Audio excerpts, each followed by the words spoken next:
Oh, I gotta take my glasses off. Okay. Are we live? We are live.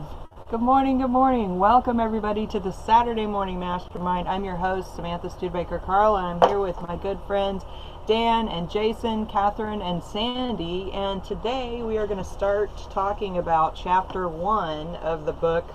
I took the cover off so you can't see it, but it is actually called Change Your Thoughts, Change Your Life, Living the Wisdom of the Tao by Wayne Dyer. And I took the book cover off because I was trying to read the book and it kept flopping around. There you go. Thanks, Jason. Thank you. And so anyway, we're starting with chapter 1, which has verse 1 of the Tao Te Ching. And I'm looking forward to really digging into this conversation. It's a really interesting book so far. It kind of causes us to really think about the nature of the universe, which I think is really interesting, as well as the nature of our own minds and the way that that works, and how we can improve our lives based on some of these principles that the Tao Te Ching talks about. But before we get started, I want to go ahead and just let everybody know to jump over to SaturdayMorningMastermind.com. That page is actually the live broadcast page on our website, where you can add your thoughts and comments into the comment section down at the bottom of the post. And that way we can add your thoughts into the conversation as we go along as well. So that way you can interact with us a little bit. There is a little bit of a delay when you add a comment, but don't worry about that. The video will pop right back up right where it was before, and we can continue on with the conversation. So before we get started, I want to go ahead and give everybody a chance to introduce themselves. So if you're hanging out with us, post a comment on our page and just say hey or good morning or something like that. And we'll just let everybody introduce themselves real quick, and then we'll jump into this conversation. Who wants to jump out first? Yeah, I'll jump out real quick. This is Jason Roberts. Great to be here on this Saturday morning with all of you. Happy that you're all able to join us, and I'm really looking forward to the discussion and what everyone has to say about it.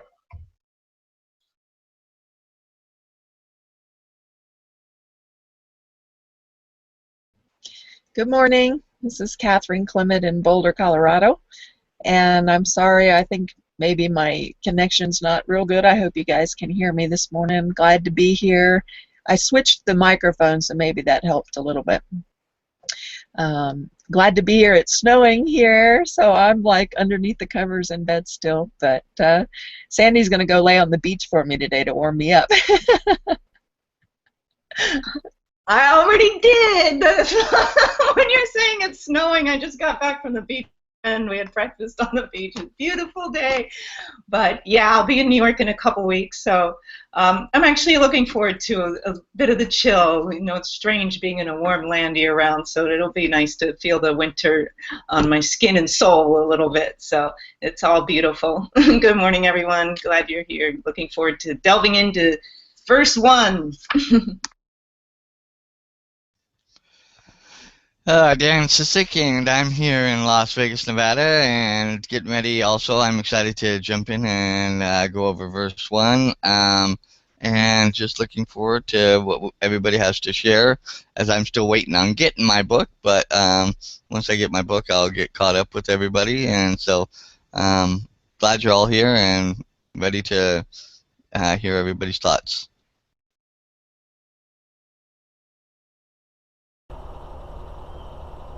Excellent, excellent. So let's start this conversation by just reading the first verse. And then we kind of read it at the end of the last discussion, but we can read it again here.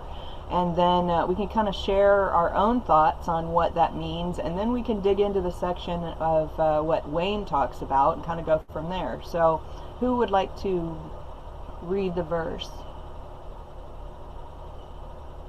I'll jump out and read it. Okay. Okay. First verse. The Tao that can be told is not the eternal Tao. The name that can be named is not the eternal name. The Tao is both named and nameless. As nameless, it is the origin of all things. As named, it is the mother of 10,000 things. Ever desireless, one can see the mystery. Ever desiring, one sees only the manifestations. and the mystery itself is the doorway to all understanding.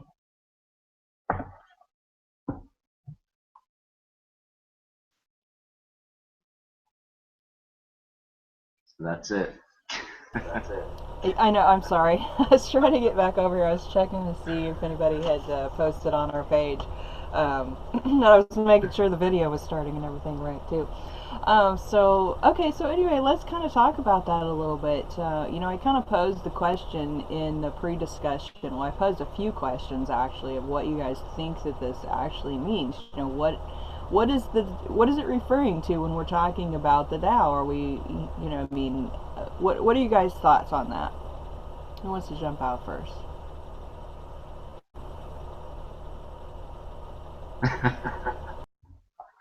Well, to name it, it's one of those slippery things you can't really even really name, because it sort of seems to shift, and it's like a puzzle. It's like a mystery. Um, I don't know. I haven't gotten too far into it to really even have too many thoughts on it, but it just seems like it's maybe something that if we kind of let it be, then it will sort of show itself more in our life. Something like that. I don't know. What do you guys think? Well, Well, go ahead, Dan. Go ahead. okay. Okay, thanks.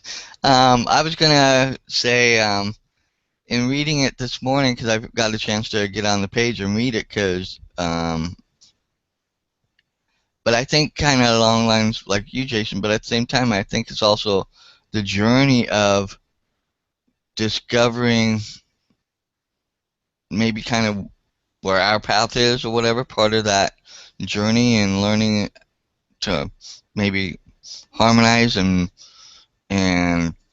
find our way. Because for me, it also was talking about naming it, and it's nameless, kind of, and it's kind of always been, I think, just from the little bit I read, that it kind of reminds me of my personal religious beliefs, God or supreme, intelligence or the universe has always been and always will be. It's named, but it's nameless. It's kind of ever reaching, ever going, and I think to me it's kind of along those lines. So that's kind of how I see it, and maybe as I go into this more, maybe like you said, I'll have more brought out to me to help me understand it better.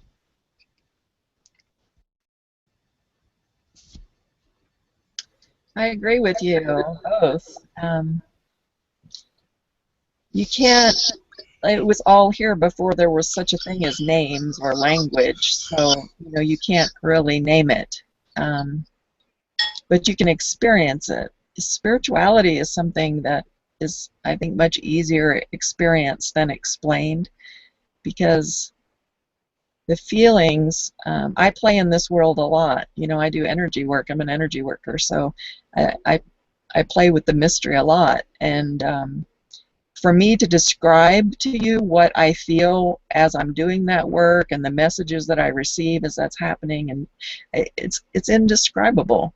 When you're in that space of pure love that is beyond any love that we've ever experienced here in human flesh, it's indescribable. I mean, people have trouble describing love, the love that we have here in the 3D world. So, to explain God's love is just something that you experience.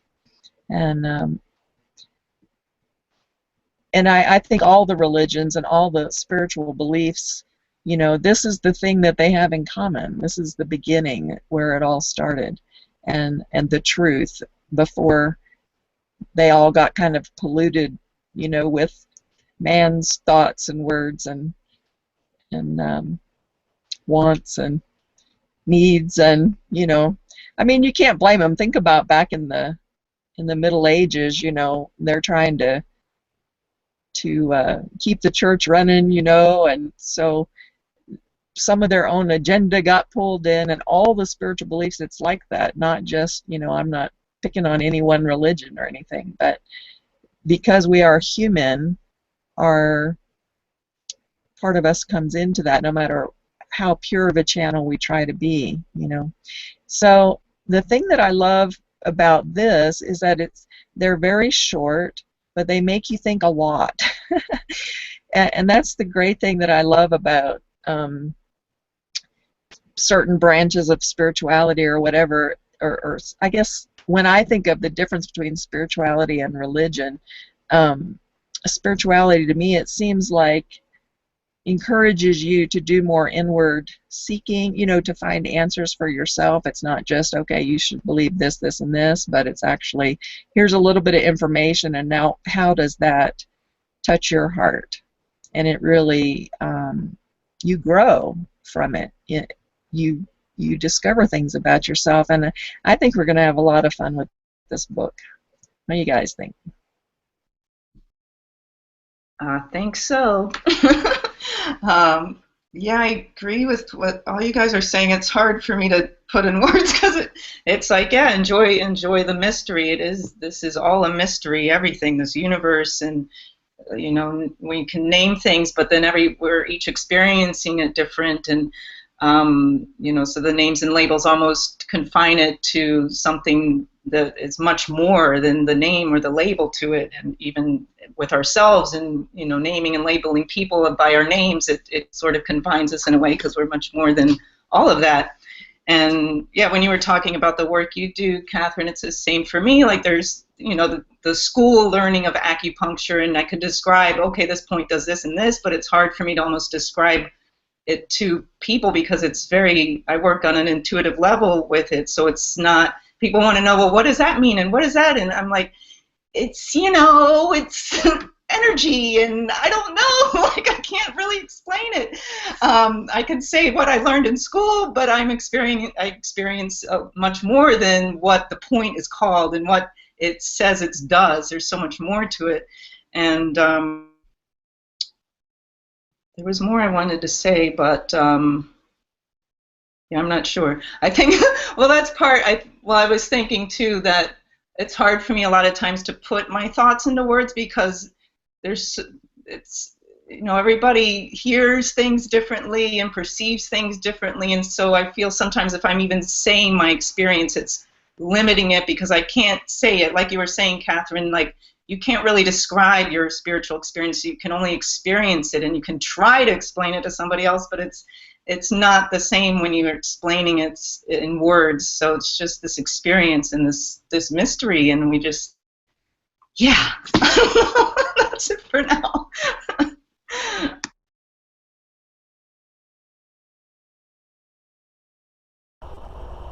So it's like the space between, the space between the language and our experience, and how everything kind of comes together. I mean, I don't know, you know, I've always thought, okay, it's this kind of, you know, obviously it's a mystery as to what it is, because we can't know it, we can't measure it, we can't, you know, it's what is immeasurable, right?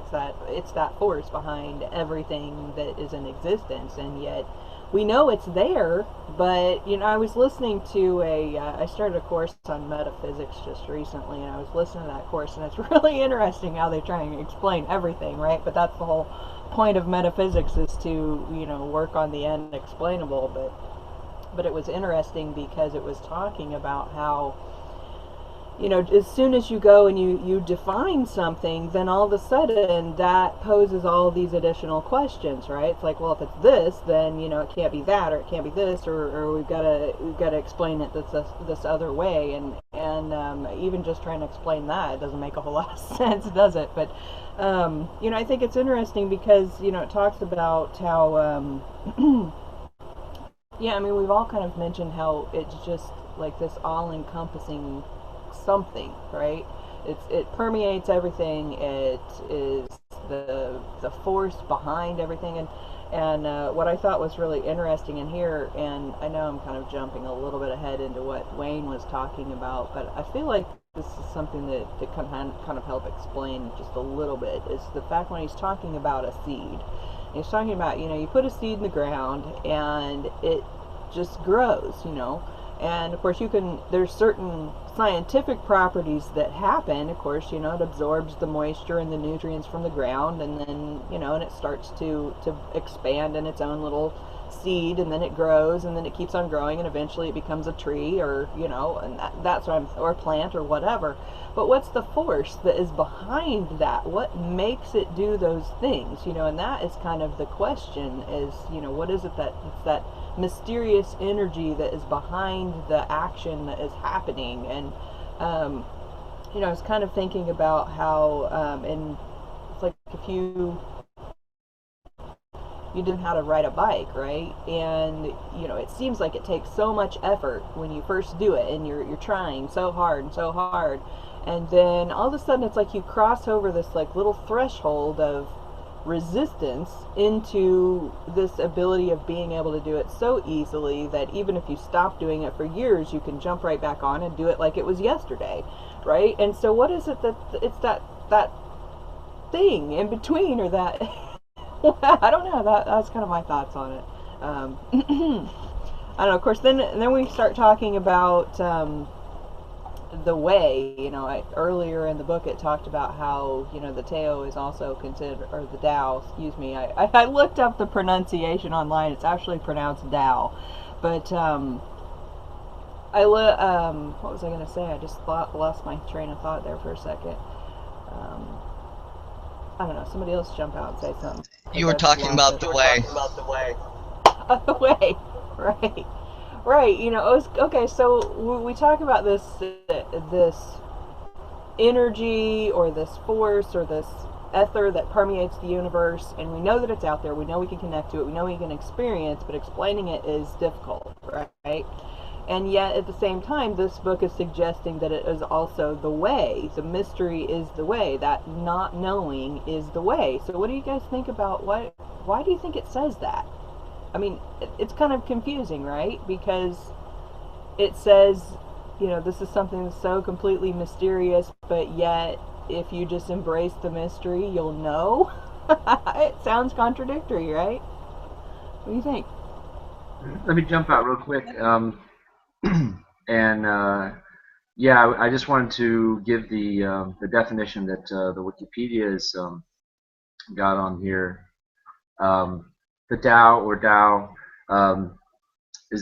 it says in Chinese philosophy, the absolute principle underlying the universe, combining within itself the principles of yin and yang, and signifying the way, or code of behavior that is in harmony with the natural order.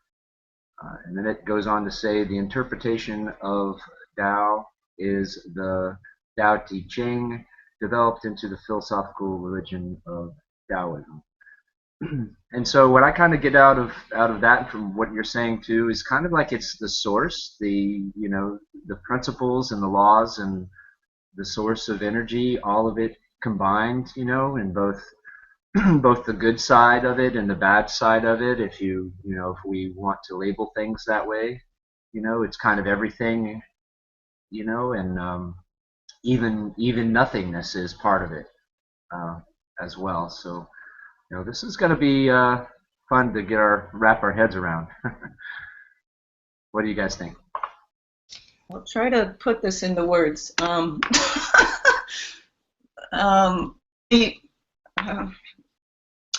Regarding your question, Samantha, about him saying, I forget how you worded it, but we know it all once we delve into the mystery. I guess the way I'm taking it is that once we let go of the naming, labeling, the ideas that we have of things, then we really can just be.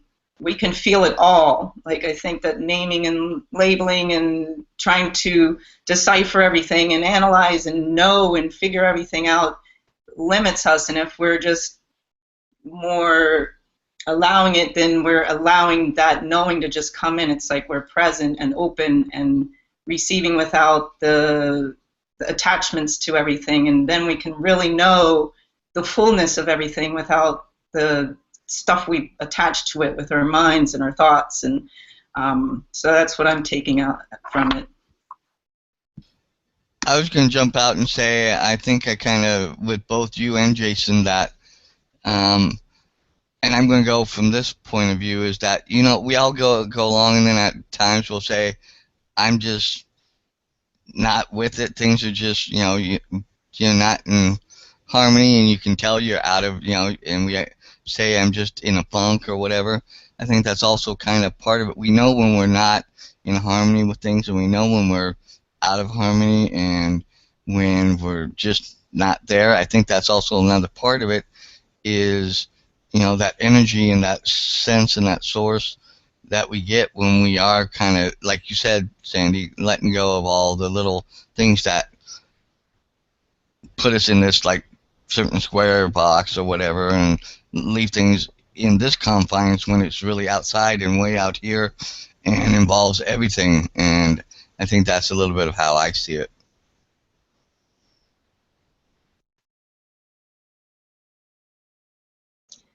Donna, I want to hear what you have to say. Hey, good morning, everyone. I apologize for getting on here late, but I got in late last night, work hours and stuff. Not kind of. Anyway, I'm here. I got the book. It's I actually got it yesterday. I had ordered that late, and the first thing that I this week, I don't know, y'all talking about. It's like I put it out on Facebook this week, a plaque my mom had for many years. Many years. Just a little simple plaque. And it jumped out at me this month, this week when I walked into the bedroom. And then I get this book yesterday, and this one verse, this one verse in that I read, that I did have time to read last night, pretty much sums up that what you are talking about is after you know it all. You'll see the post on my wall. I can't repeat it just now, but he says here, what I got is, in a sentence, we change our ingrained ways of thinking and see how our lives change as a result. To me, that speaks volumes right there. And it's always going to be a mystery. Yeah. Okay. I apologize, but I'm here with you. But my computer's running a little slow, and so that's why I'm having to not be on my live, because it kind of takes the bandwidth away.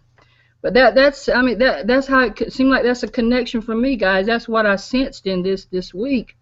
Is all it's a peacefulness. It's just the not knowing doesn't. We don't have to figure that out. It's just go in it, rest in that. Rest in whatever happens to you, is because I've already experienced that with some things in life. It's just like, I think it was Dan just saying there, one of you saying, like, it just doesn't feel right. You've done things and it just doesn't feel right. Well, that's telling you something there. You got to get back in line with the flow. You getting out of the flow. I hope that made sense. Okay. That's it for me. Absolutely, Donna. Thanks, Donna. We're trying to describe the undescribable, so it's really interesting. I mean, this is stuff that we, again, we can't describe it. So it's just so immense and so all-encompassing, and there's no way we can do it justice, right, guys? Apparently.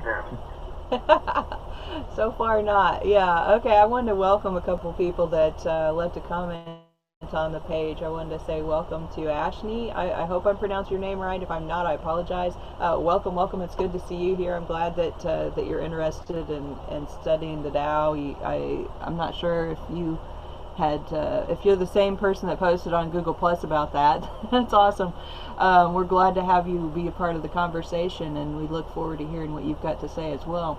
And then thanks, Karen, for reminding us we've got to scroll all the way down to the bottom of the page to leave a comment. I know it's still not the best commenting system, but that's what we got to work with for right now. So as soon as I find something better, I'm going to put it on there.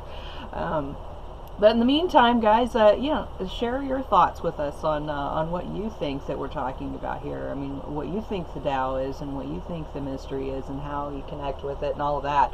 And and of course now it talks about the bottom part, talking about the desireless part and the desiring part. And I liked how Sandy mentioned that about kind of detaching from all of our labels. And I think that's where that difference is the desireless versus the desiring.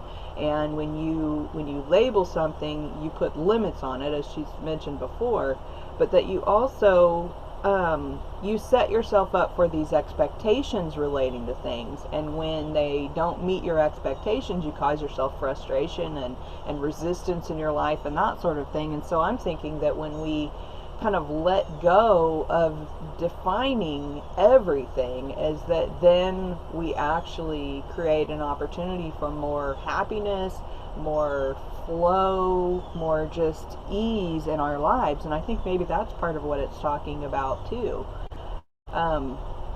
It's kind of, I had just a simple little example that I kind of want to use to explain that. And it's like, if you are driving in traffic and you put these kind of labels or expectations on all the other drivers to stay in their lane and stop at lights and stop at stop signs and don't speed and all of these things, and you're driving along and someone cuts in front of you, and that goes against that thought that you've put on them that they shouldn't behave that way, then that causes you frustration. It causes you upsetness. It may even make you mad, right? But if you instead just allow for all of that traffic to be anything in any way, and at any moment it could change, it could do something different. That car could dart in front of you, it could could stop suddenly, the one that's in front of you, or anything like that. Is that all of a sudden, instead of having this just madness that they didn't do what you thought they should do, is that you just see them doing something and you react accordingly versus being upset about it. I don't know. What do you guys think?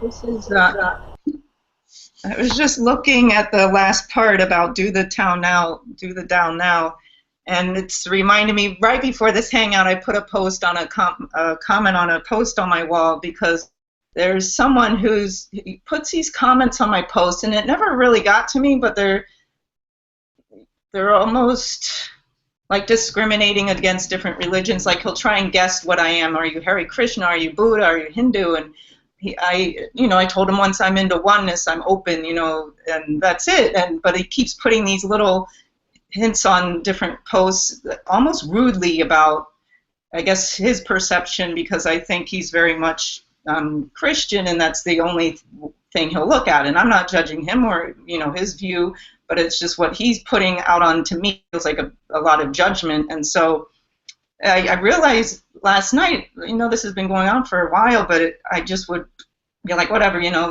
I allowed it because that's him, and that's fine. It doesn't change my beliefs. And but last night it really got to me, and it was like this, like I was really annoyed by it, and I couldn't get it out of my mind, because one of the last comments was just like, what? Like, where does this, what is it? It was almost like a twist on the words of, he was saying one of the gods, of the Hindu gods, but he was spelled it wrong in a intentional way, sort of a play on words to make fun of it. And so just reading this, it was, turn inward and look at it, about like how it's manifesting inside of you. And I remember laying in bed last night and thinking about it, and getting like I felt like my fist clenching, and he says that in the book, does this thing that's bothering you give a rigidness to your skeleton, make your heart pound, tighten your throat. So just looking at that, not judging it, how your body's reacting to certain things, noticing the desire for the feeling to disappear, and I wanted it to go away. Why is this bothering so much? I need to sleep. And so, and then I kept playing with, like, should I say something to him or just allow it? I see that that's where he is, that's fine. Or should I say something? So I decided, I'm going to say something, because it's on my post, it's on my wall, and it's now at the point where it's bothering me. But it's just interesting, to just read this again, and had that just happen right before the hangout. These instances where we get annoyed, and how to really deal with that and allow it, and watch how we react and how we're feeling through it all, and allowing it and accepting it too. So.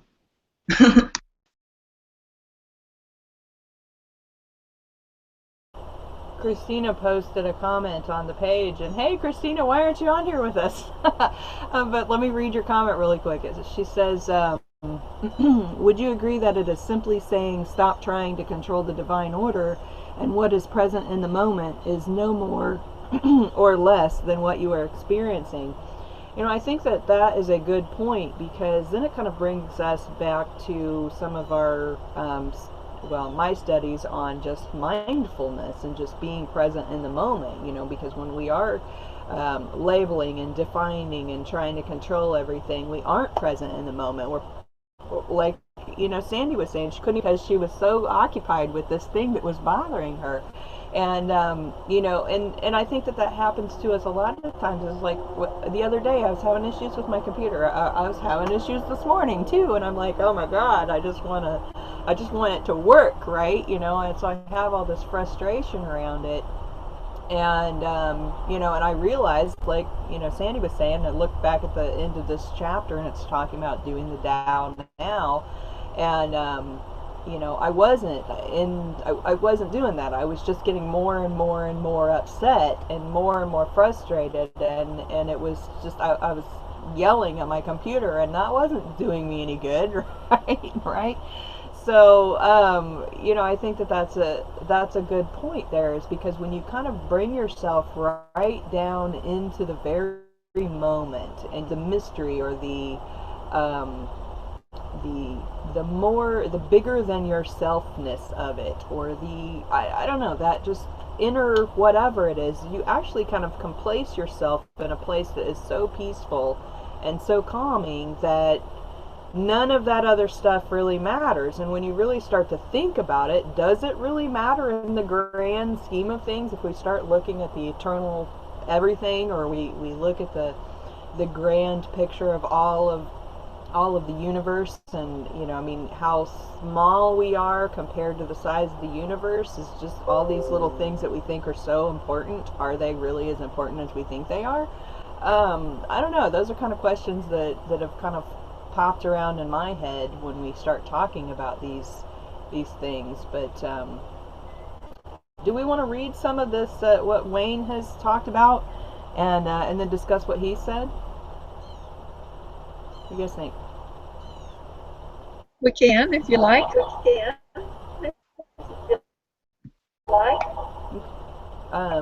Yeah. Anybody have a specific section they want to read, or should we just kind of read a little bit and then discuss it? What do you think? It's a part I underlined, Go ahead, Sandy. Okay. Yeah, this was like a part that I underlined because I guess I needed it in the moment. Let relationships just be. For example, since everything is going to stretch out in, well, let me start at the beginning. Let the world unfold without always attempting to figure it all out.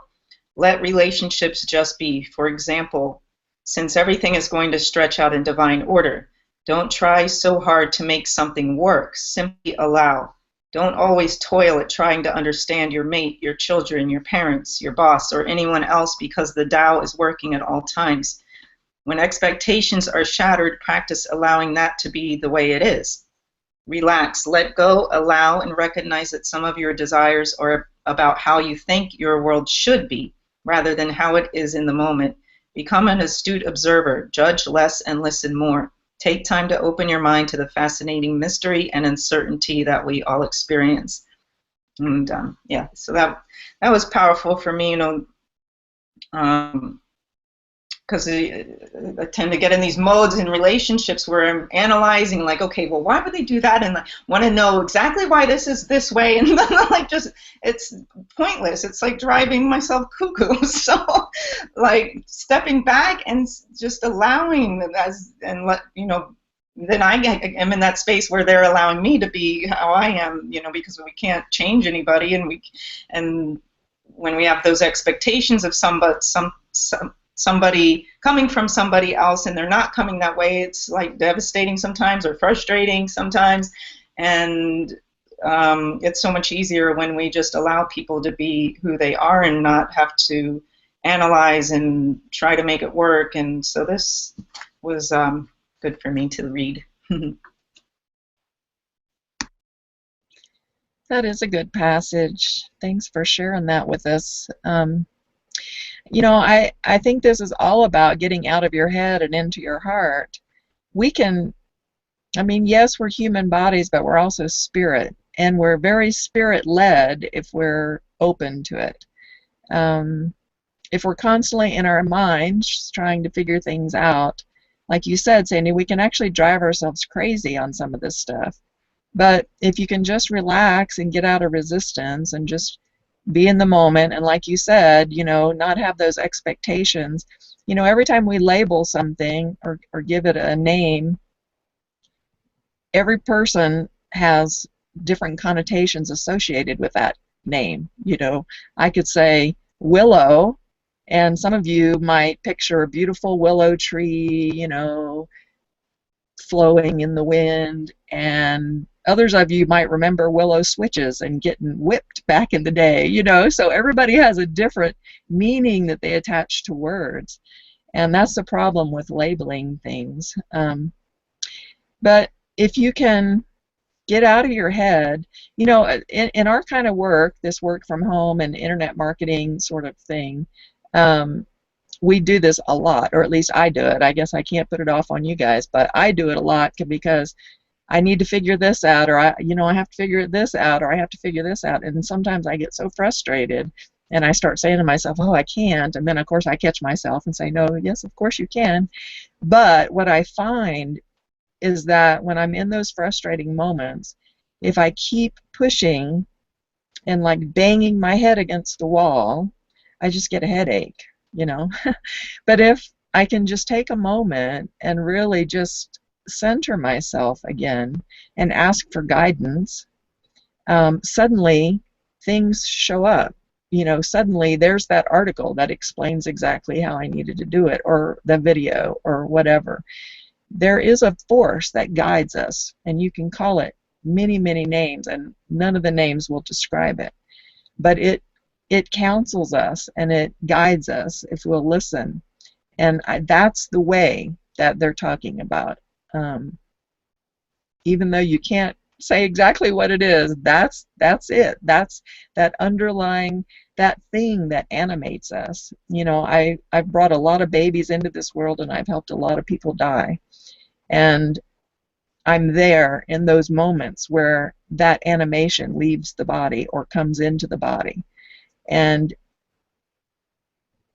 it's life, it's God, it's indescribable. And it's always there, you know, even in our darkest moments, which are almost always caused by our thoughts. And if we can change our thoughts, we can change those dark moments. You know, if you can look at it in a new light, or even ask, you know, how is this helping me in this moment? You know, you'll get those answers. So just sometimes we just have to pretend like we have a little off button up here on our head, and when those thoughts are just going like this and we're starting to bang our head, you know, we just have to push that off button and turn that brain off and come into our hearts again.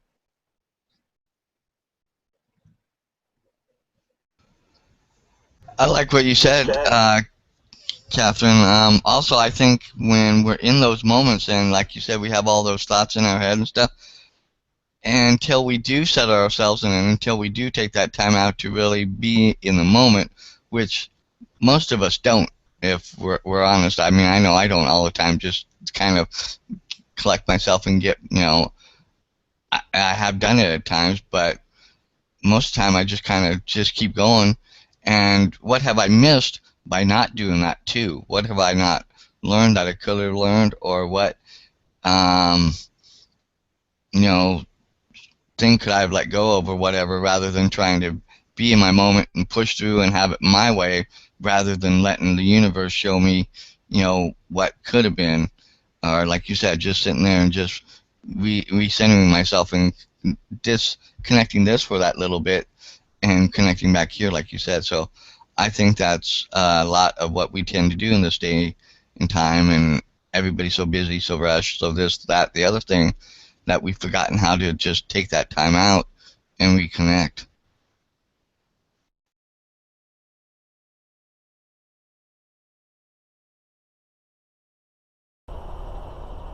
I like how you were talking about the relation, Andy, when you know that section about letting the letting things unfold as they will, and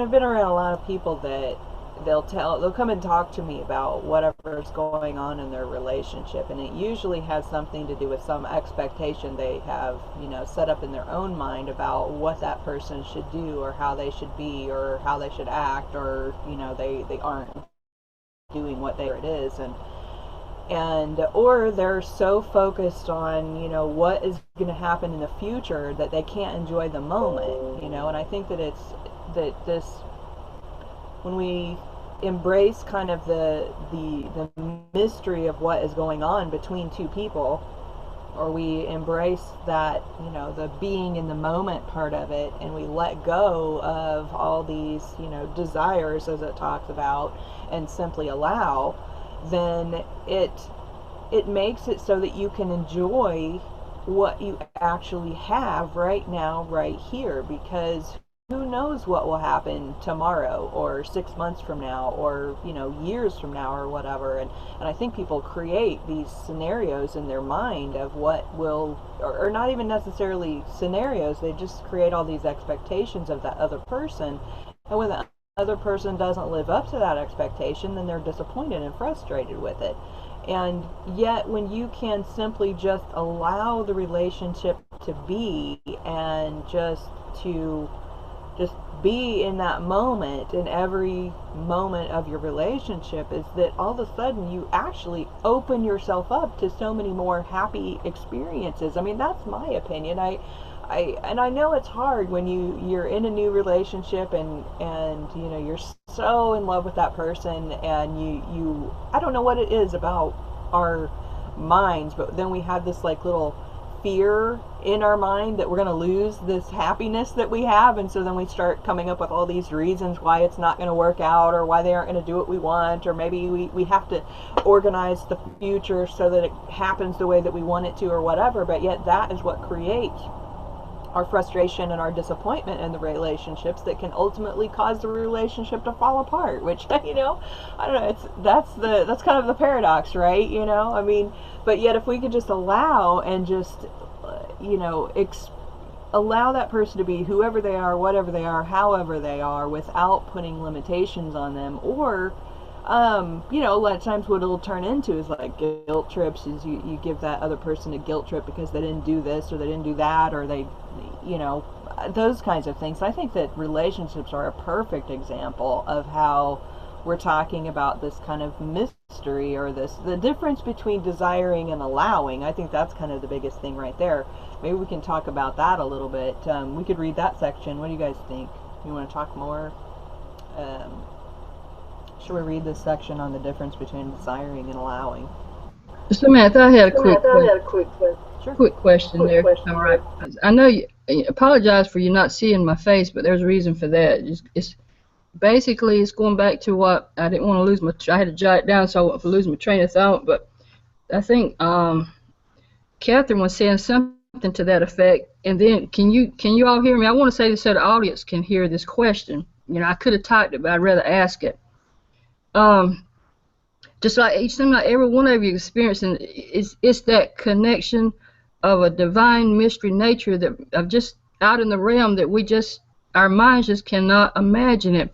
And just like myself here with the computer problems, well, everything. But you see, I rested in that. It's a peace. It's like you just stop, and you don't scream, you don't do anything, and it's exactly. Now I'm not going to try to pronounce this the T, whatever. I'm not going to go there. I don't want to chop it up and make it sound bad, but the two, or I do the best I can.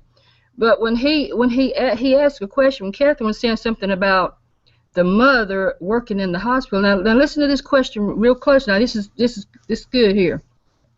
As she was talking, it, the connection of our spirit, we are spirit beings. I mean, no one can deny that.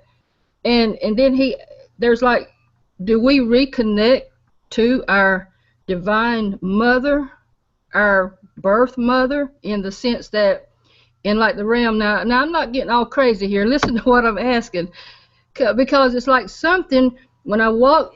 This was profound this week. I kid you not. It's like my mother connected with me this week because I was feeling all over the place. And she comes back and she not only has that plaque or had that plaque in her wall for many years, but she would actually tell me that a lot of times when I would get out of hand or go think that, and that's exactly what she would say. And she said, and then when Catherine was talking about the birth of the child, now I realize some of us may not have that connection or had that connection, but you've got a connection to something in this life that you may have to go back, and it's like a teaching, learning. I think I'm going to stop on that one.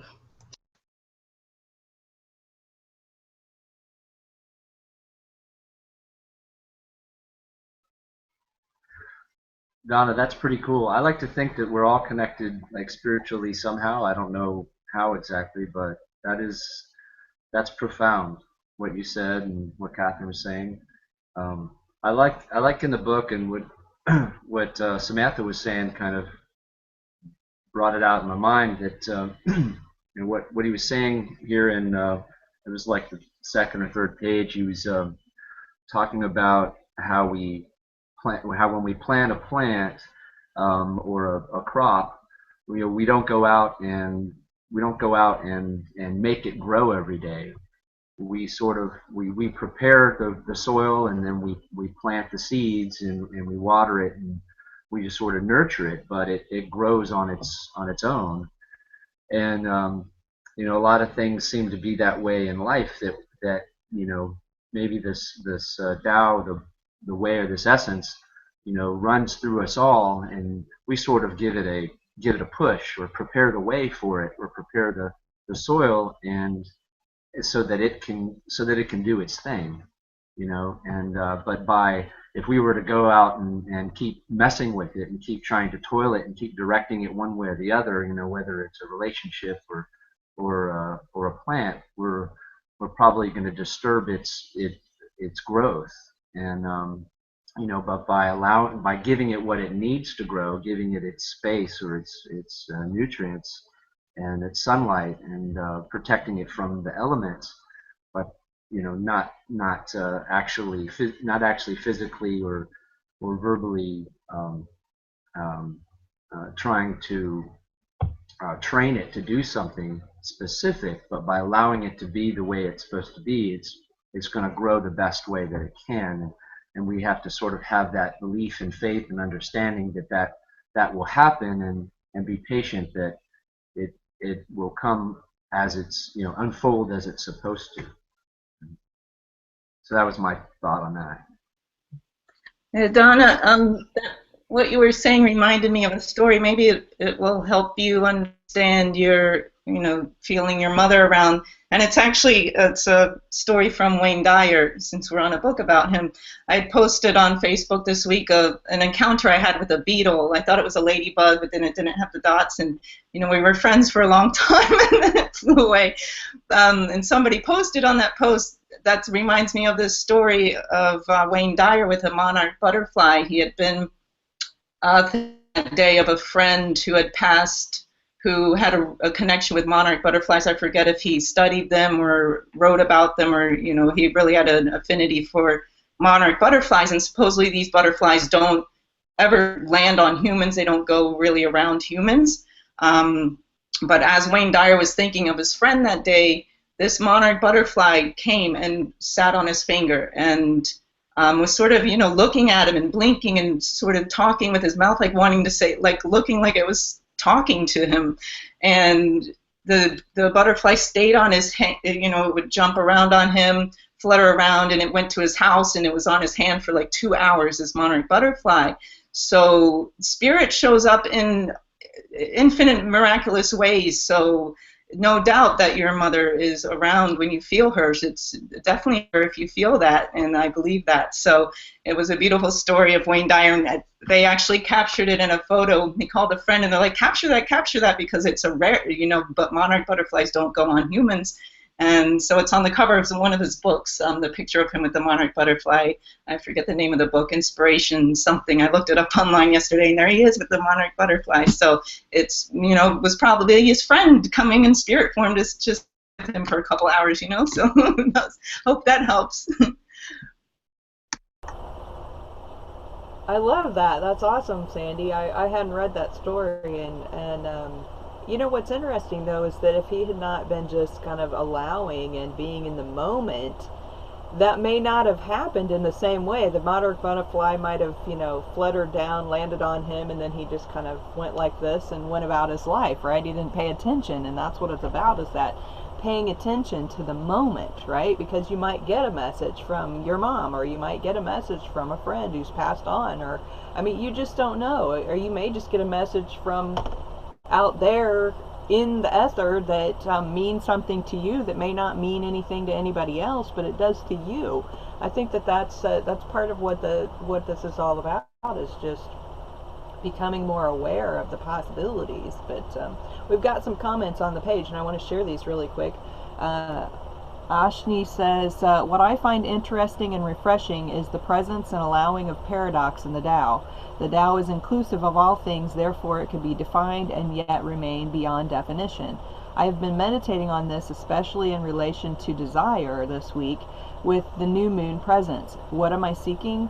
How did this manifest in my body and life? And what happens when I simply allow the desire, and perhaps things happen in ways that I could never imagine? What happens when I allow everything to be without excluding or labeling? I really also love the Living the Tao section to witness myself and all the things happening in my life, to witness what happens, to simply be what is, rather than trying to let go of it, or rather than trying to let go of it, label, or deny. And that's wonderful, Ashley. I love the fact that we have so many of us that are connecting on this particular topic, and we're these things and share our own personal experiences. Christina has another comment on here as well. She says, it's so counterintuitive, isn't it? We're taught from birth to be a glad fly. Asking questions and analyzing is the method that we've been taught to discover and expand. However, I found over the last 9 months that it is actually just the spirit of keeping chaos and confusion going in my world, allowing that energy to be in control will keep us crazy for sure. Absolutely. And that's a good point, Christina, about us. We learn, part of the learning process is actually to go about labeling every single little thing and defining it and trying to understand it, but yet not understanding it completely is sometimes how we truly understand it. I don't know. I think that's an interesting thought. Wow, we're almost at the top of the hour. How about we go ahead and well, let's do this. If anybody has a thought that they want to go ahead and add to just kind of wrap up this conversation, go ahead and jump out, and then when we get done with that, we'll go ahead and read the next verse for chapter 2 before we close.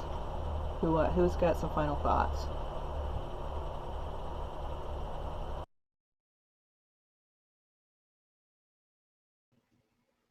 Well, I'll jump out then.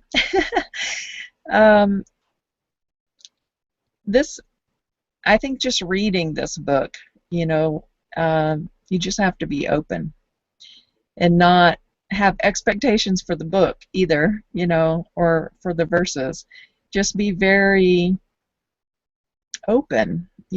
Sandy, that verse is perfect. What you read is absolutely perfect for my situation going on in my life right now. I need to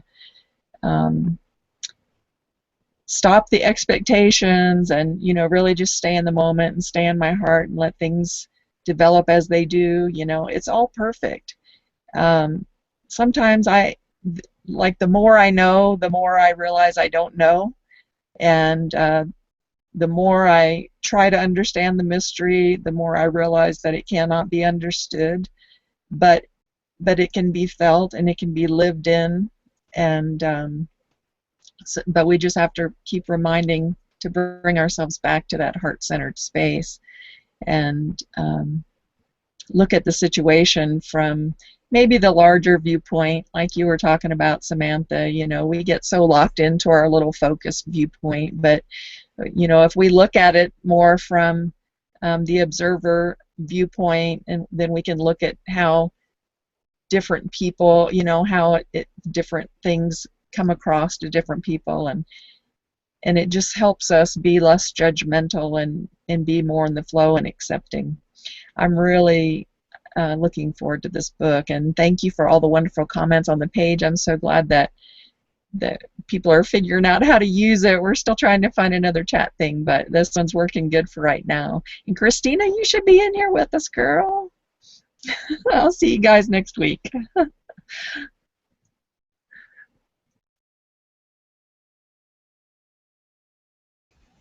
I'll jump out and I'll say I think I needed to hear some of what Sandy read today too about relationships and stuff, because even for me, from some of the work relationships and some of the things that I've been dealing with, and just some dark clouds I think have been kind of hovering over me, and I've been kind of getting caught up in expectations of what I'm thinking, or what I'm, you know, where we're at because of being short somebody at work, and I'm working a lot. I haven't had a day off in about 3 weeks, so I have to cover, you know, for day-to-day stuff while I'm short somebody. So in that, my mind's racing and going, and this kind of helped kind of me get, you know, like, okay, just rest in it. It is what it is. Don't force it. Just let it happen. Whatever they, you know, we have a new person starting Wednesday, and going forward, we'll see what plays out and how it plays out and what direction my bosses and stuff say they're wanting to go in relation to changes that are there. So I think I really needed some of what Sandy was reading today just for myself even. So thank you, Sandy. I appreciate what you shared, and I got some stuff out of this today for just in general. So not ever having read this book, not ever, I know who Wayne Dyer is, but I don't know a whole lot about him. So I'm going to be learning a whole lot going through this book.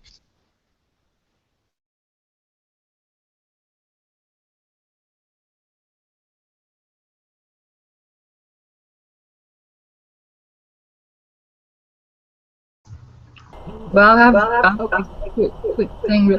Thank you all for sharing. I'm kind of like Dan. I did get to read just a little bit of it because I got the book late yesterday. But the book itself, like Catherine said and Sandy said, all of you guys said some great stuff. Thank you so much. And Christina, if you're still there, good. Yeah, miss you. But yeah, the everything is just a mystery, and we just don't figure it out. There's just some things you just cannot and never will figure it out.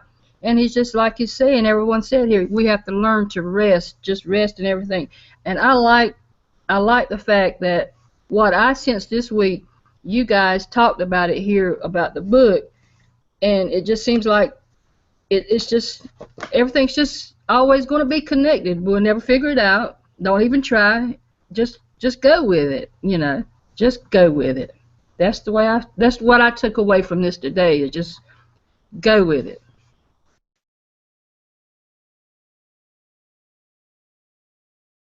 I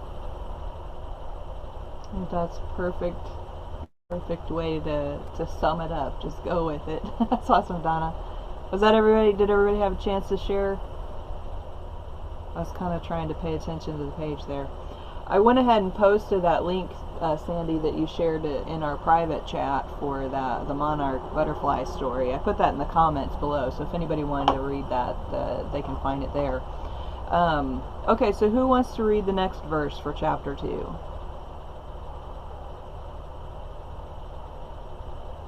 Jason?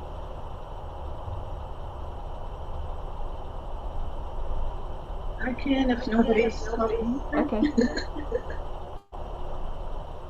Go for it. Second verse.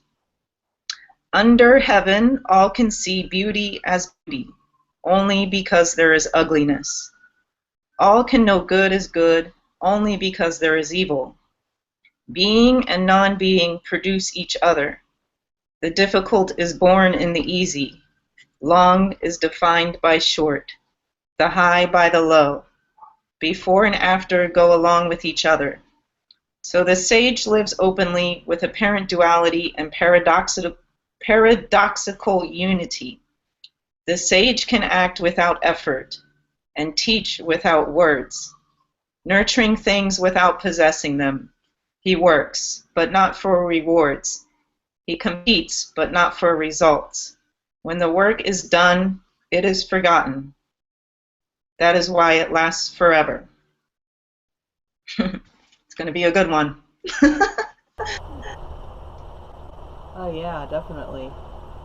Okay guys, so I want to thank everybody for hanging out with us and watching today and adding to the conversation. We appreciate you so very much, and we hope that we'll see you again next week for the next Saturday Morning Mastermind. And of course you can always find the most up-to-date live event page by simply going to SaturdayMorningMastermind.com. And that will, I update that page on Tuesdays, so it will always redirect you to the correct page on the following Saturday. Now, oh, wait, one thing I was going to mention is I forgot just now, or I remembered just now, is next week we actually aren't going to study the next chapter. We are doing a special session. Catherine's going to do an abundance reboot for us, which is some energy work.